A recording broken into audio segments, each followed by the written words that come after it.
afternoon, everybody. It's Bruce Williams here, and I'm really thrilled to be able to invite everybody and welcome everybody to our first webinar ever. We're really thrilled today to have Dr. Paco Uzal coming to us from the California Animal Health and Food Safety Laboratory System. He is the head of pathology in the San Bernardino lab. He's also a professor of pathology at the University of California, Davis. He is also an international man of mystery.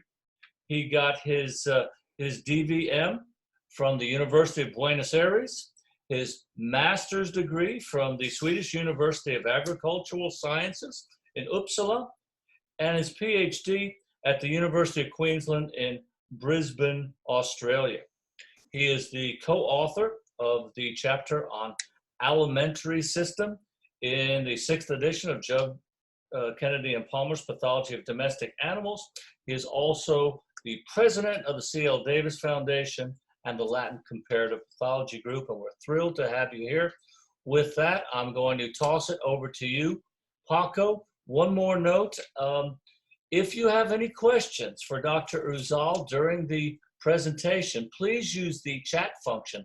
I've shut down everyone's audio and video so as not to distract the lecturer, but you can still ask your questions. And at the end of the lecture, he will be able to look at your questions under the chat function and answer as many as we have time for. With that, Paco, thanks for being here today. I'm turning it over to you. Okay, thank you, Bruce, and good morning, everyone. As you probably noticed, Bruce said good afternoon. I'm saying good morning. I'm on the west coast of the US.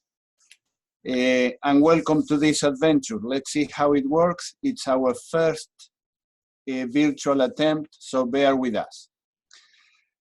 So what I intend to do within the next hour or so is just a brief review and update of the main enteric clostridial diseases of animals.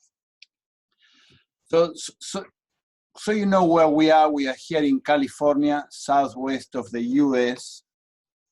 And the California Diagnostic System has 4 laboratories, one in Davis, that's where the campus of the university is, one in Interlock, one in Tulare, one in San Bernardino. And that's where I am.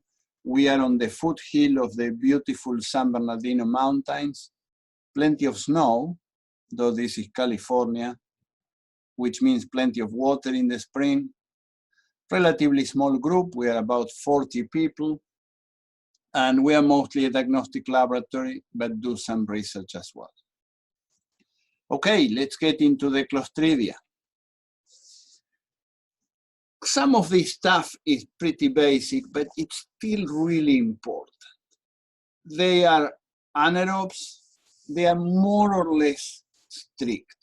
Some of them are extremely anaerobic, like Clostridium novii, for instance, that unless you take the sample and put it immediately in an anaerobic jar, it will die. Other ones, like Clostridium perfringens, will live for hours on the bench. They are gram-positive, or the great majority of them. There's an exception, that's Clostridium piliforme, agent of Tisser's disease. Mostly rods, there are a few cocci. They are sporulated, and this is critical at the time of understanding epidemiology. If you have a sporulated organism, it's going to persist in the environment for months and sometimes years. And some of them are everywhere. For instance, probably most of us would have Clostridium perfringens type A in our gut, other Clostridia more rare. And this is absolutely critical. The pathogenesis of clostridial diseases is mediated by toxins. This applies to all of them. So this is the classic grouping of clostridial diseases. It varies a little bit in the literature, but enteric, histotoxic, and neurotoxic. Today, will concentrate only on the enteric diseases. So if you want to remove these two from your brain for the time being, we are okay. And we'll go one by one. So let's start by the enterotoxemias and or enteritis caused by Clostridium perfringens.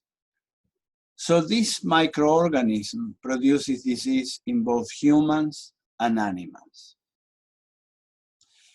And let's start by the definition of enterotoxemia, which is not necessarily an enteric disease.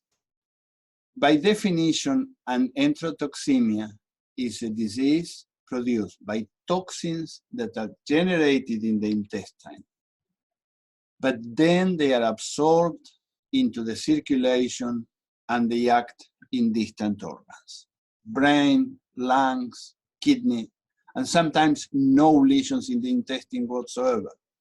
This is really important, so put it in your hard drive, please. So, and this number changes regularly. Currently, we say that Clostridium perfringens produces up to 20 toxins. A group of so-called major or typing toxins, and then a whole variety of other toxins, beta-2, delta, lambda, NetF, etc. And based on the production of the so-called major toxins, these typing toxins that you have here at the top, the classic toxinotyping, and there's a typo there, of Clostridium perfringens was, and I said was because it just changed in 2018, classified into 5 types: A, B, C, D, and E, based on the production of these 4 so-called major toxins: alpha, beta, epsilon, and iota. So basically, everybody encodes alpha toxin. Type B and C also encode beta toxin. Type B and D encode epsilon toxin, and type E encodes iota toxin. Now, this scheme has been going on for about 50 years, and it was a little bit outdated. So a couple of years ago, a group of us came up with a new classification, which is this one that you have in front of you.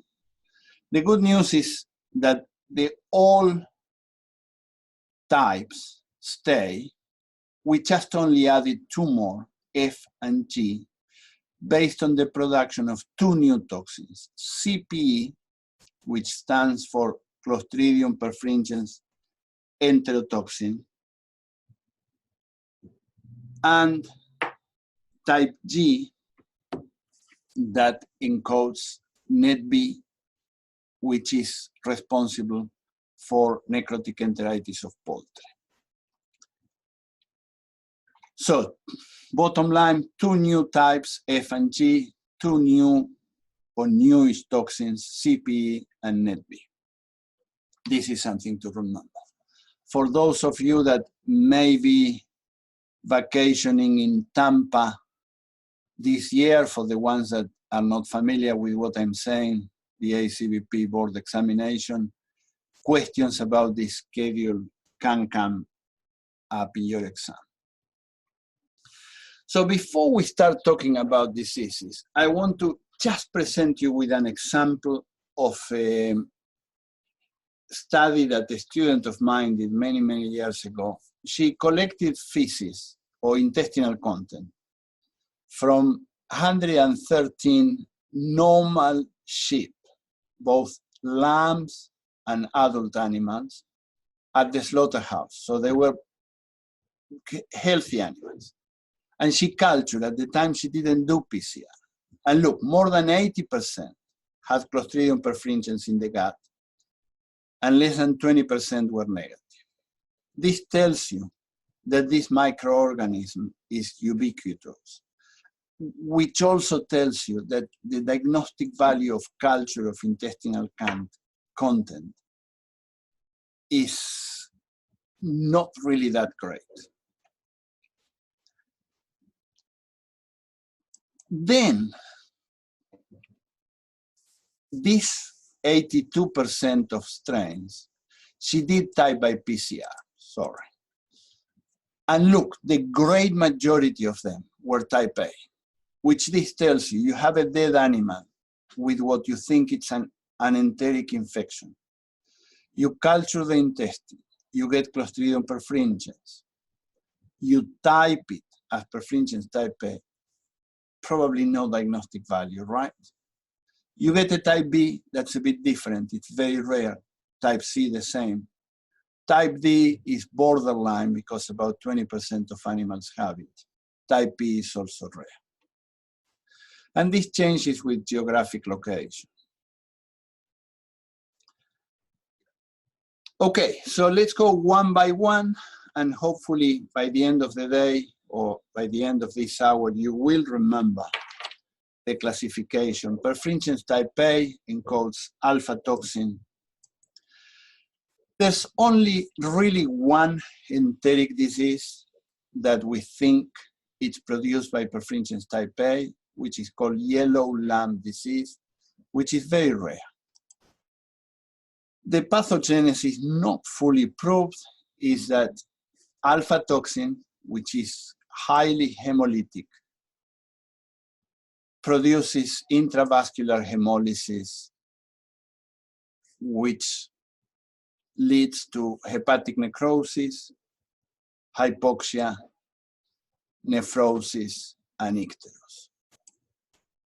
So basically the clinical signs are not very specific: depression, anemia, icterus, diarrhea, sudden death. If you see this, what you have to think of a differential diagnosis in a sheep? I guess copper intoxication, hemoparasites, lepto, so nothing really specific. Your kidney hemoglobinuric nephrosis, and that's all I'm going to say about it.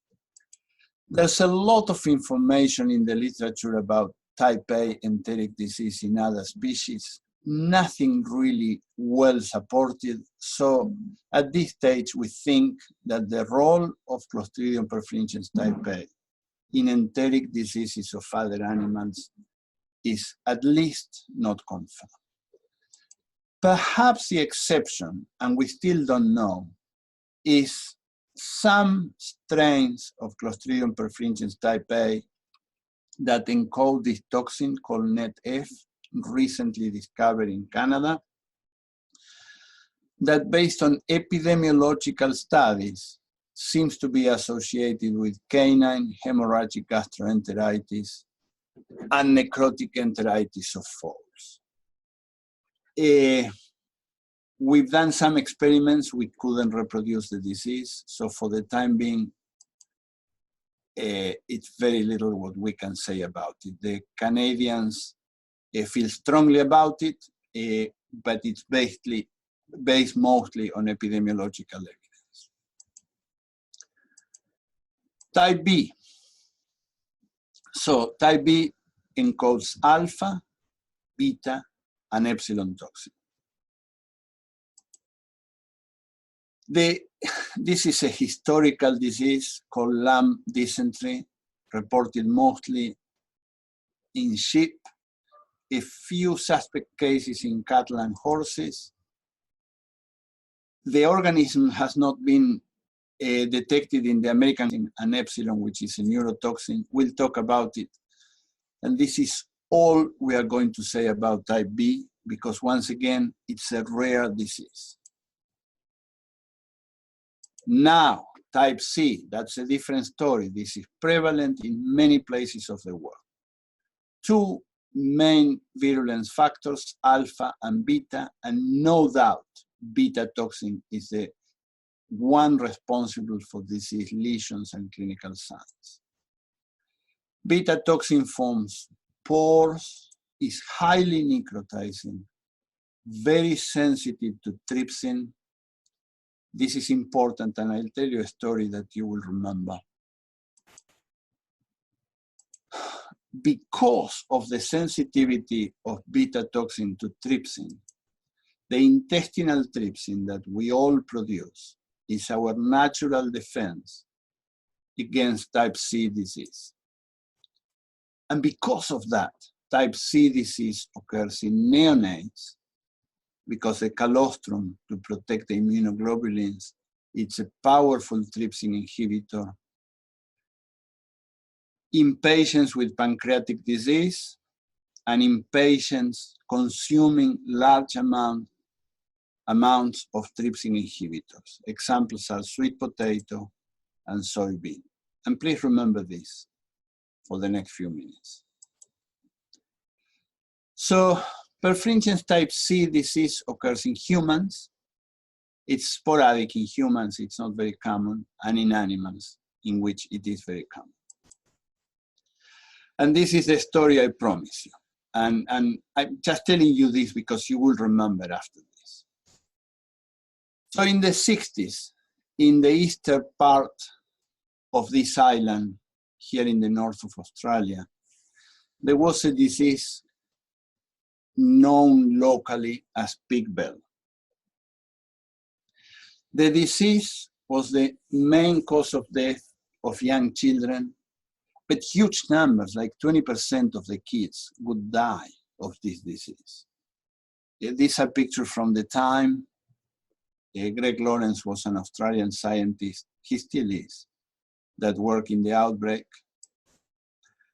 The disease was characterized by severe, horrific necrotizing enteritis. See that intestine there. The only cure when it worked, which wasn't very frequently, was intestinal resection. And here you have the intestinal mucosa with that horrific necrosis. Very quickly, a group of scientists from Australia, the UK, and Germany came up with an explanation. And they, from every case, they cultured Clostridium perfringens type C. So it was a typical necrotic enteritis by Clostridium perfringens type C. They cultured the pigs in the area, and they realized that they were frequent carriers of perfringen type C. The slaughter was not done in the best of conditions. So that's your source, the fecal contamination of the meat. What nobody could understand was why wasn't the intestinal trypsin working, breaking down beta toxin? And this is the answer. This was the main component of the diet, which is sweet potatoes, that if you remember what I told you before, have a powerful trypsin inhibitory component. At the time, they used vaccines, actually veterinary vaccines produced by the Wellcome Laboratory in the UK, and they vaccinated every kid in the island, and the disease disappeared. And a few years ago, there were a few more cases, and they are still happening. So in animals we see it usually in young individuals of many different species. Once again, neonates, hemorrhagic diarrhea, occasionally neurologic signs, and occasionally sudden death, because this is extremely acute. Piglets, with this, see the gas in the wall. This gas is real. This is a very fresh specimen. Sometimes it can go a little bit subacute, and you have these pseudomembranes. This is another piglet. This is a calf. This is a foal. We see this every spring. This is the time of the year when we start seeing necrotic enteritis by perfringens type C. And histologically, it's similar in all species. And it's what people tend to say, yeah, it has a Clostridial look, which there's no such a thing. It's really the the effect of beta toxin on the superficial part of the mucosa. See the clear distinction between the surface and the deeper part of the lamina propria. And if you go to high magnification, you can see a few neutrophils that are trying to fence off the necrotic superficial part.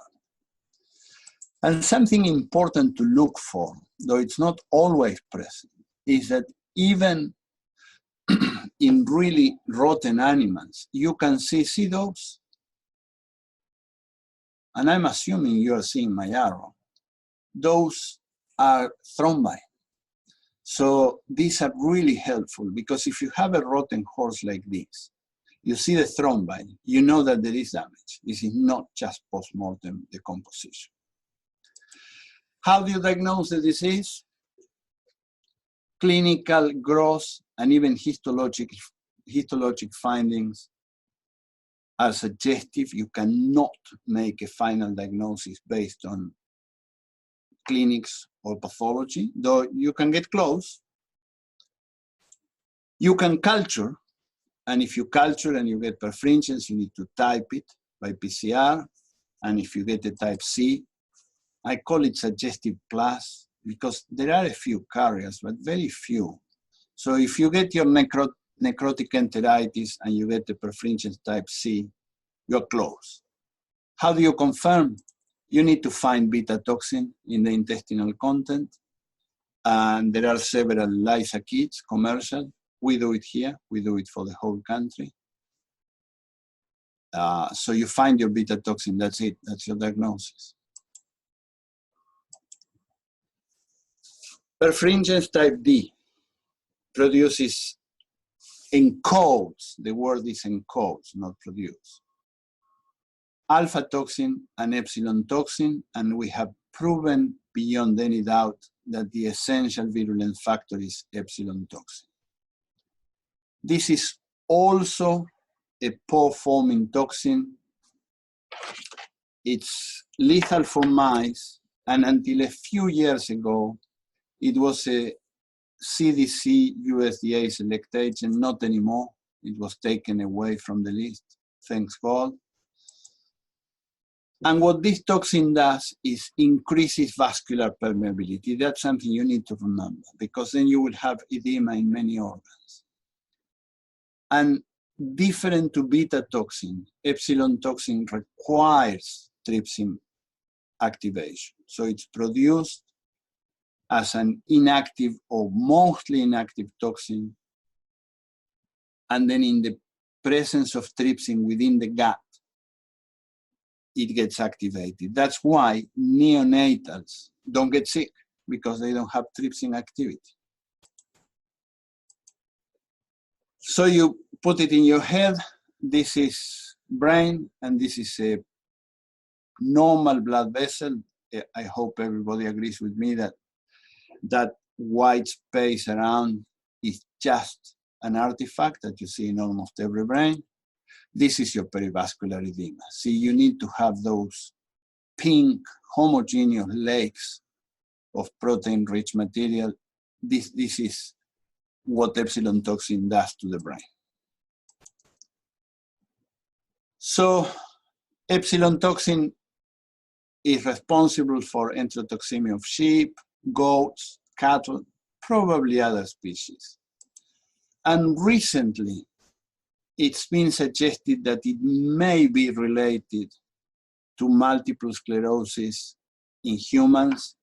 Again, some epidemiological evidence, not much more. Sheep, it's a classic enterotoxemia, which is a neurologic disease with sometimes respiratory problems, sudden death, usually no diarrhea. At least in my experience, I've never seen diarrhea. Some people say they have, not in my experience. They go down very, very quickly. This animal is still down, paddling. Let's see if the video works. This animal was standing just a minute ago, and see the paddling there, and look at the foam in the mouth. That's consequence of the severe pulmonary edema. So, which is here, nothing specific. You probably agree that pulmonary edema will be seen in many, many conditions. Hydropericardium, particularly with these fibrin strands, starts getting a little bit closer. Years ago, I was attending a course in the UK, and an old field veterinarian told me that when he opens a sheep, if he sees hydropericardium with fibrin, that's diagnostic for enterotoxemia.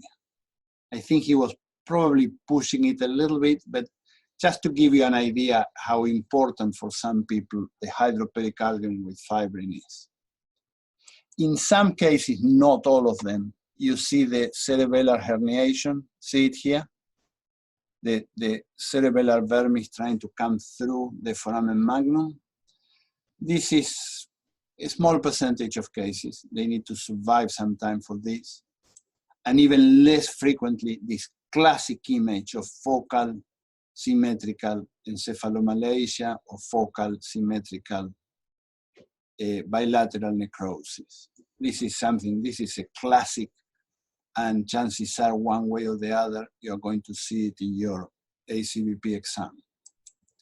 Histopathology, once again, the perivascular edema with these lakes, which in sheep occurs in about 95% of the cases. So in a sheep with enterotoxemia, chances are you're going to see the perivascular edema. A few cases may not have it, but most of them do.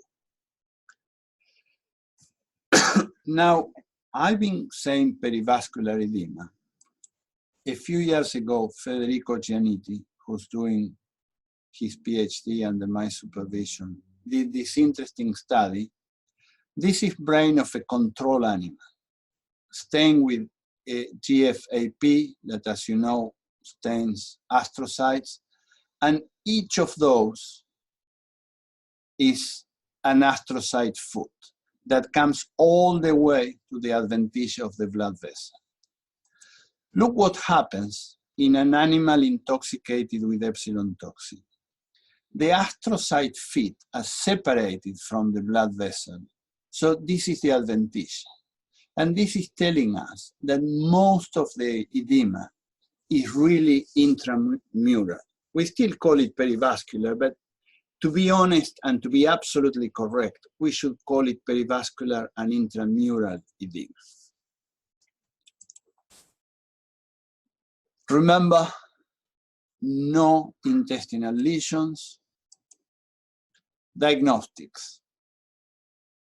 Clinics and gross suggestive, except if you have that focal symmetrical encephalomalacia, which is diagnostic. There's nothing else that does that. Histology, if you have your perivascular edema, that's confirmatory. There's nothing else that in sheep at least produces that perivascular / intramural edema. Culture followed by typing is suggestive because remember from the initial slide, about 20% of animals have perfringens type D in the gut. So you find it, it's nice, but it doesn't really confirm. You want to confirm, you really need to do, again, toxin testing, and you find your Epsilon toxin, that's confirmatory. Now in goats, it's a little bit different. So goats can have a neurologic / systemic disease pretty similar to what you saw in sheep. You can have just an alimentary disease with a colitis or enterocolitis, or you can have a combination of both. So goats are different. This is one of those classic neurologic. This is the same as you see in sheep. And this is your colitis.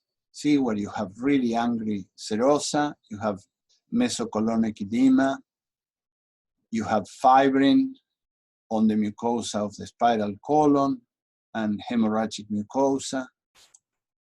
And this is your colitis. This happens very, very quickly. In a few hours, this is an experimental animal, and in 6 hours, see, you have your colonic, this is very fresh, and you have your colonic epithelium almost gone with severe neutrophilic inflammation.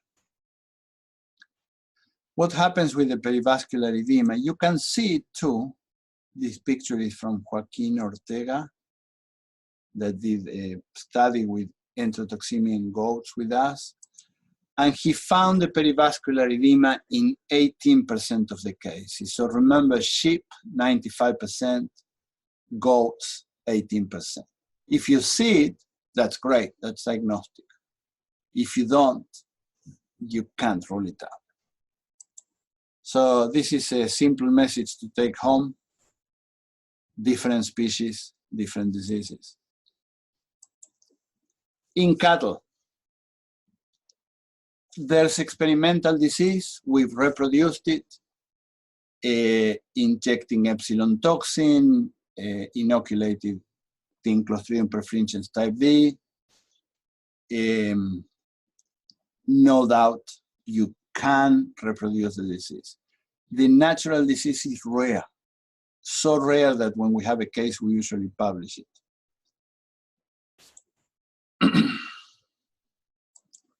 All right, perfringens type E.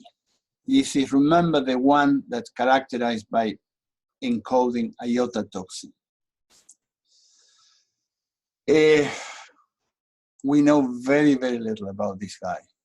There are cases published in cattle, rabbits, sheep, mostly based on isolation from the gut. So I'm not going to spend much time on this. Let's go to type F. We are not going to spend much time either, because this is a human disease. This is not, at least in most cases, not the disease that's important for veterinarians. And type F, this is one of the new types, is characterized by the production of Clostridium perfringens enterotoxin, or CPE. And as I said, it's a human disease. I didn't have a picture of a human, so I put a picture of myself, trying to impress my wife here, eating salad.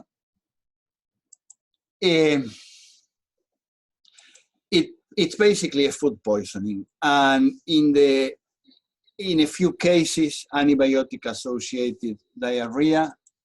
Depending on the year, the second most common bacterial food poisoning in the US, usually self-resolves, occasionally death. And that's probably all you need to know at this stage about CPE.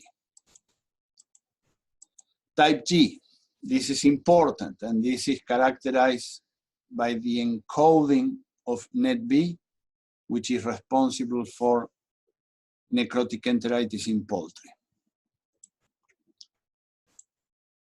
Remember, coccidia, mostly Eimeria, is the main predisposing factor. There are still discussions. Most of the literature accepts today that NETB is the main virulent factor. Some people still suggest that alpha toxin may have something to do, maybe others, we don't know, but NETB absolutely. So clinical signs, there are acute cases, but really the most important cases are the subacute or chronic, in which there's just loss of production, sometimes not even mortality. This horrific necrotizing enteritis, and histologically, not very different from what you see in necrotic enteritis by perfringens type C, right? See the inner part or the upper part of the lamina propria completely necrotized. See your neutrophil or heterophilic band here trying to separate the dead part. The histology is pretty characteristic. It gets a little bit complicated when you have a lot of coccidia, and some people like me find it difficult to recognize necrotic enteritis from some really severe cases of coccidiosis. So to me, nothing is really final for this disease because we don't have tests for NetB. And even if you culture Clostridium perfringens type G encoding NetB, it can be found in normal animals as well, so that's not even diagnostic. So probably the way to confirm is a combination of everything.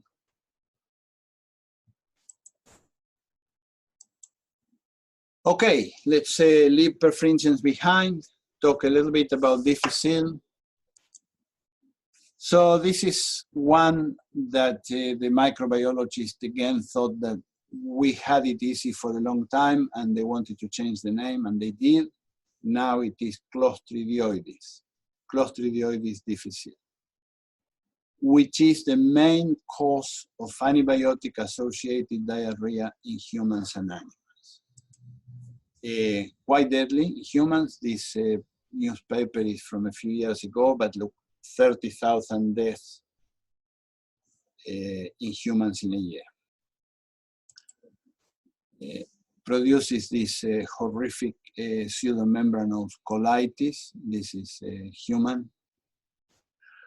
And it has 3 toxins, toxin A, toxin B, and the so-called CDT. There were discussions for years about which one is the main virulent factor. These days, we all agree that toxin A and toxin B, or one of them, can cause disease. 2 main predisposing factors, antibiotic therapy, and these days it's assumed that virtually any antibiotic can do it, and hospitalization, both humans and animals. This is something to remember. Main predisposing factors of C. difficile, enteric disease, antibiotic therapy, hospitalization. Carrier rate in horses is variable, and the same with the species. And I put here, this is from a review from Kevin Keel and Glenn Songer for adult horses from 0 to 4.3. There are new papers that talk much higher. Not in our experience. We usually don't find it in normal horses. Many species. The gross pathology has nothing different from Clostridium perfringens type C or from Salmonella. So basically you can have enteritis, you can have colitis, you can have enterocolitis, it can be hemorrhagic, it can be necrotizing, it can be both.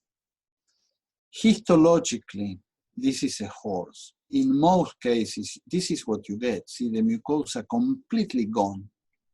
A little bit of a pseudomembrane. You can still see some of your thrombi, which makes it really impossible to differentiate from perfringens type C. In piglets, this is a disease of young piglets. Mesocolonic edema is characteristic, not really possible to differentiate from edema disease by E. coli.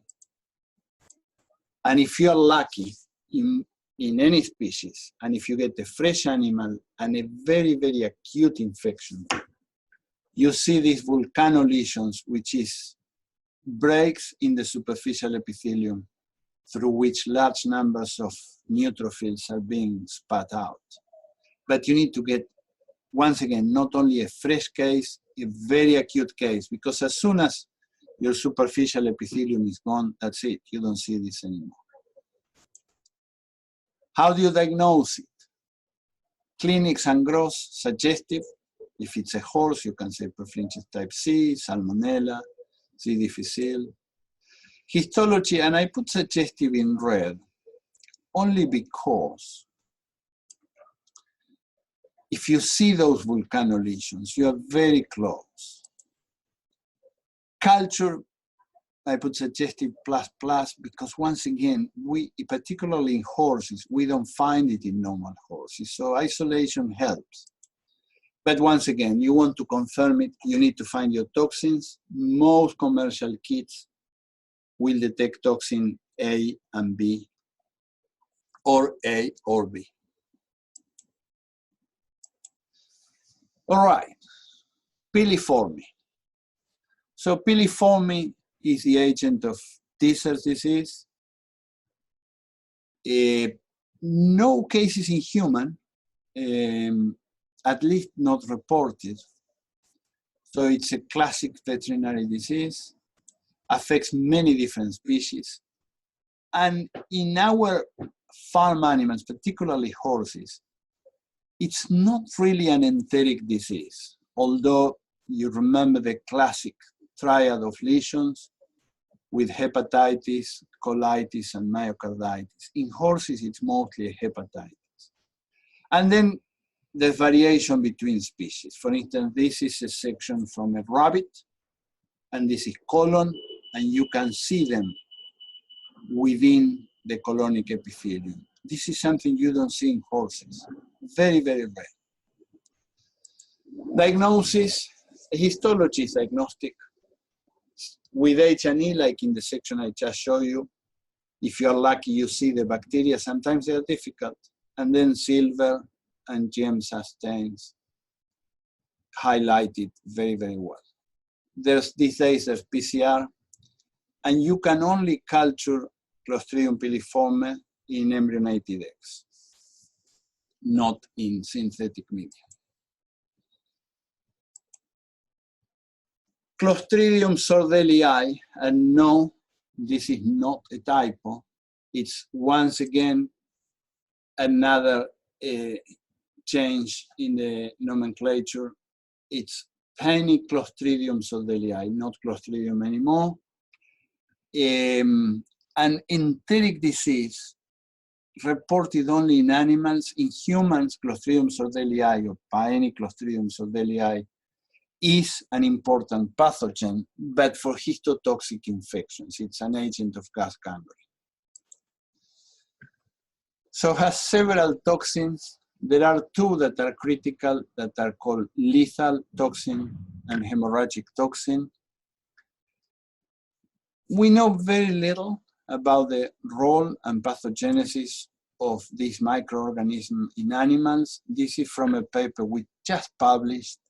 It's a series of equine cases of enterocolitis. With severe transmural hemorrhage and mucosal necrosis, like you see here, thrombosis. So really the pathology does not allow you to differentiate it from the other organisms. How do you diagnose it? We really don't know. The diagnostic criteria have not been established. So we say that gross and microscopic lesions, detection of the organism, and most importantly, negative testing for other agents is suggestive. The cases we have so far, we never confirm it. We say, well, we think Clostridium sordelii is causing it.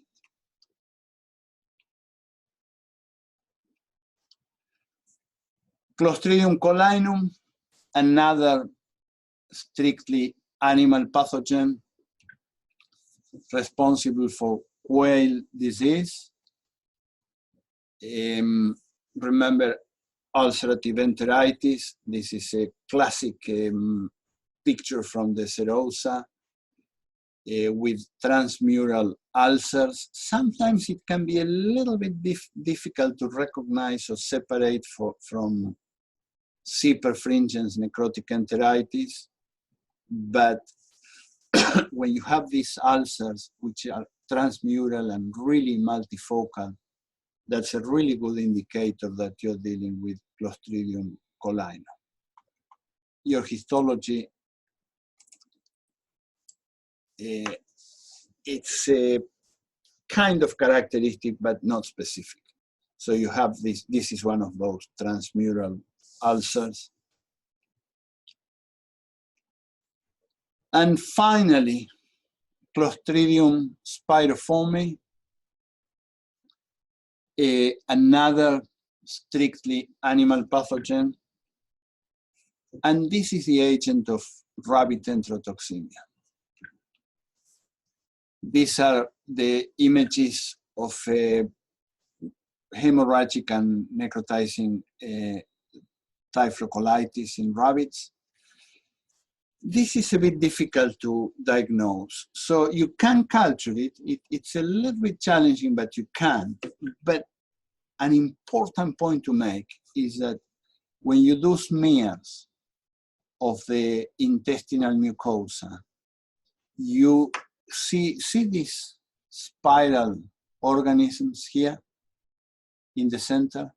This is classic, and the microbiologists say that there's nothing that looks like this. So if you do your smear and you see this, that's it, that's your diagnosis. You don't see this in H&E section, so you really need to remember to do mucosal smear.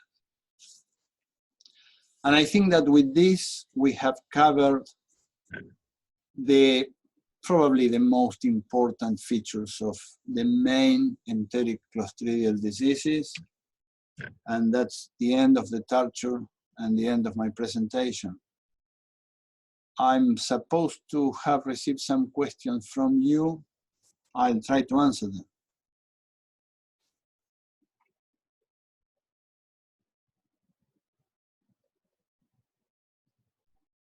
No.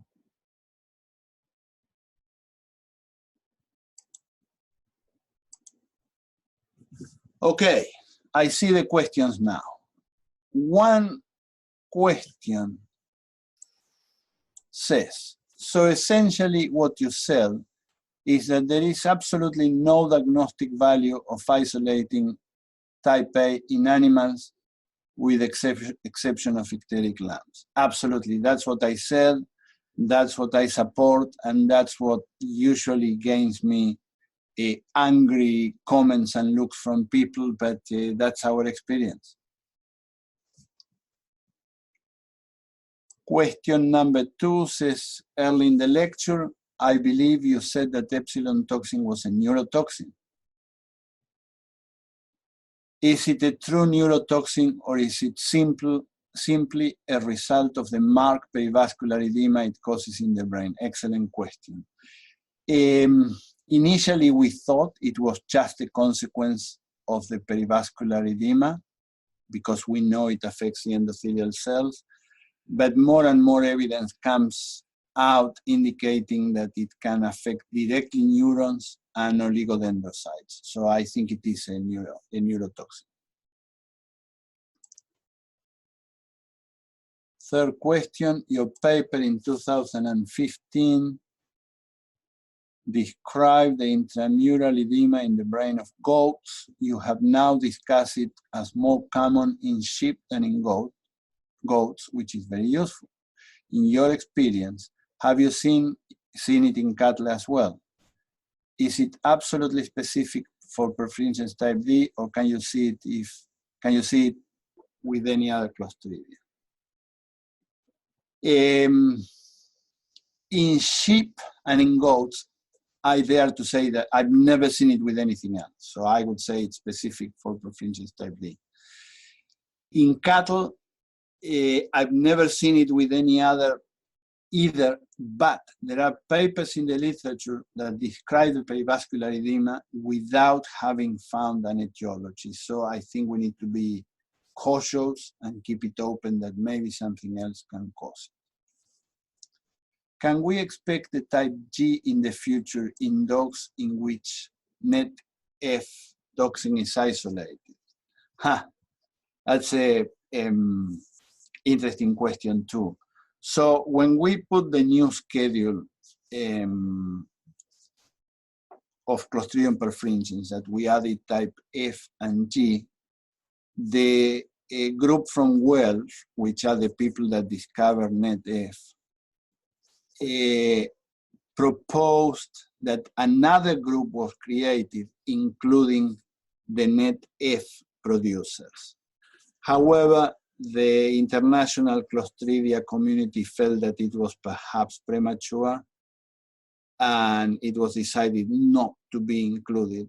Now, if more evidence comes up and there's proof that net F can cause disease, I mean, beyond epidemiology, I imagine, yes, why not? Is it true that Clostridia cause all known diseases in animals and man? Actually, yes, absolutely. The COVID-19 is just another name for Clostridium.